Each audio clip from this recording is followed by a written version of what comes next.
All right, and we are back here on the GSMC Football Podcast. And for the final part of the show today, we are going to talk about the Tampa Bay Buccaneers and, you know, kind of what their offseason strategy has been. And some of the comments, like I said, of what General Manager Jason Licht had to say. So, yeah, the Bucs have been very active this offseason. Obviously, they retained Mike Evans, Baker Mayfield. They franchise tagged Antoine Winfield Jr., they re-signed Levante David. So they kept pretty much all of their guys. They did let go of Shaq Barrett. They did let go of Devin White.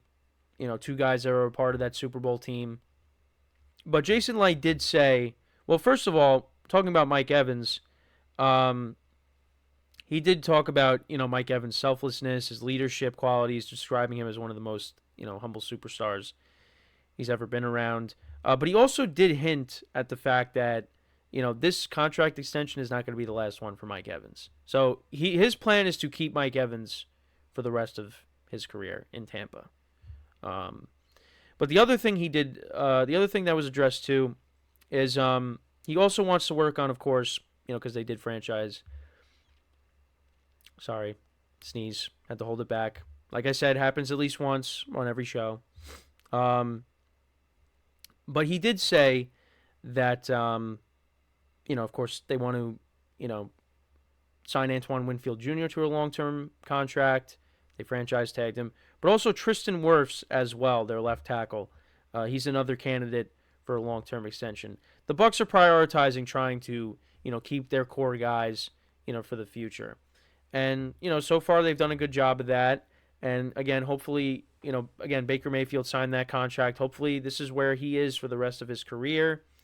Listen, I'm happy for Baker. I mean, I've said it numerous times on the show. But, the Bucs, their plan is they want to keep their core guys. And, a lot of the guys I just mentioned were part of that Super Bowl team. Now, again, that was also with Tom Brady at quarterback. You had Rob Gronkowski.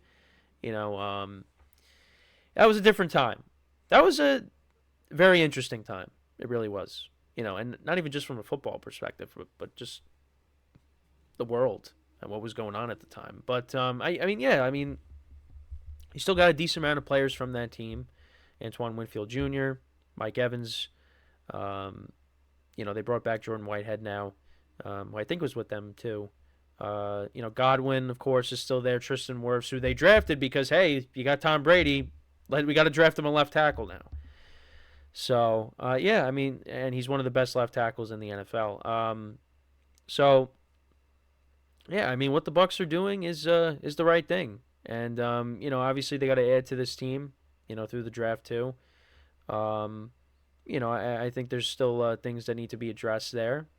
Because, the division is going to be better next year. They were able to get it. They had their midseason struggle, but they can't afford to have that again. Because you got Kirk Cousins now in the division with the Falcons. I know when I went over the power rankings, they had the Saints ranked really low, which, I don't know if I'd rank them that low. But we'll see. Again, we are a ways away from next season. So, and then you got the Panthers as well. But, the Falcons are going to be better. So that's going to be another test in this division for the Bucs. And if they're going to be up for the challenge. But it's in year 2 now for Baker and the Bucs. I'm hoping that he has, puts up similar numbers than he did, or like he did in 2023. And, we'll see what happens. But, I think for the Bucs, prioritizing keeping your core together, that's, you want that. You want to hear that.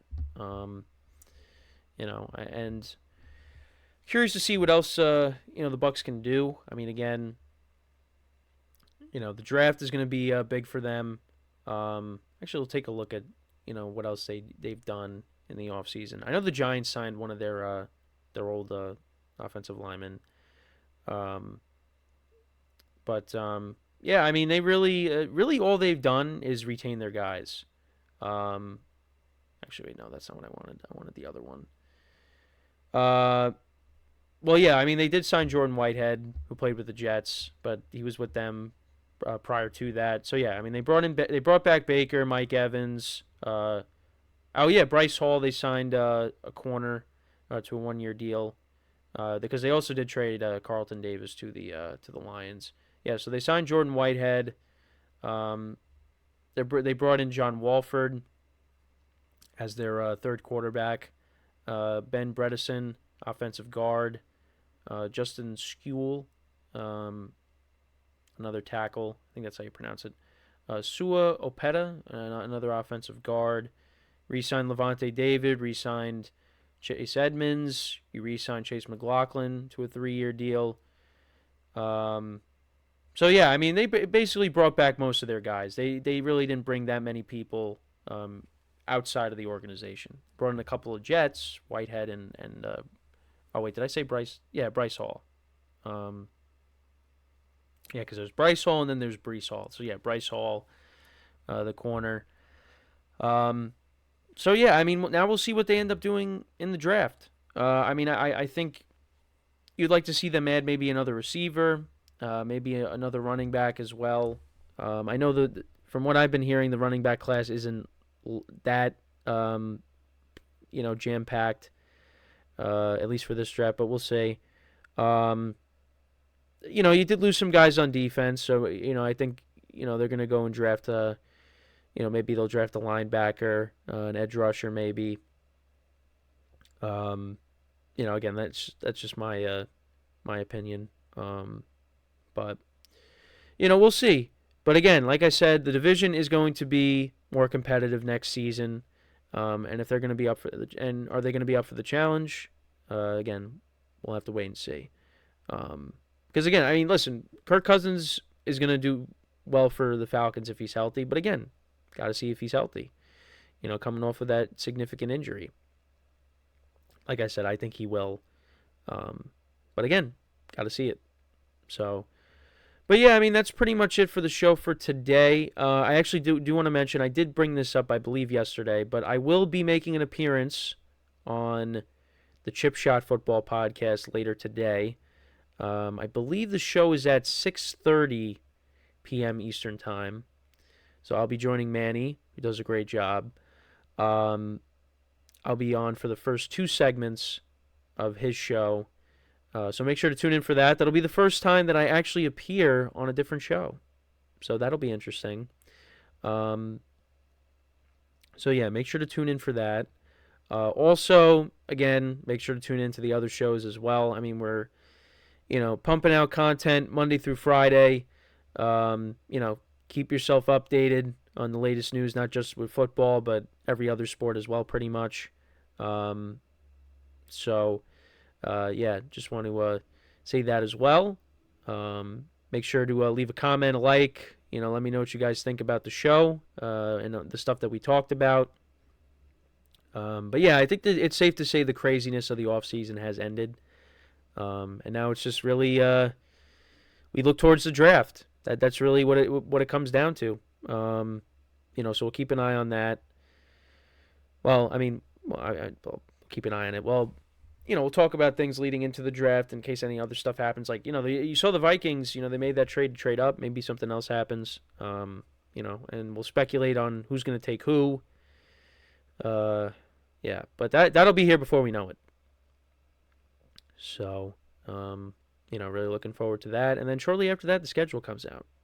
So we'll see if the Giants do indeed play Philadelphia in Brazil, because I feel like that might happen. But we'll see. But yeah, that's pretty much it for the show for today. Again, thank you guys for watching. Like I said, make sure to tune in to the Chip Shot Football Podcast. I think it's 6:30 p.m. Eastern Time, I want to say. Like I said, I'll be on for the first half hour with Manny. Looking forward to it. But yeah, that's pretty much it from me.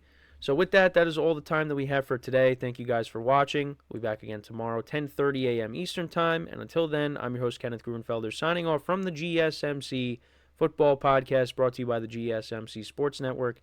Have a good day, and I will see you guys next time. Take care.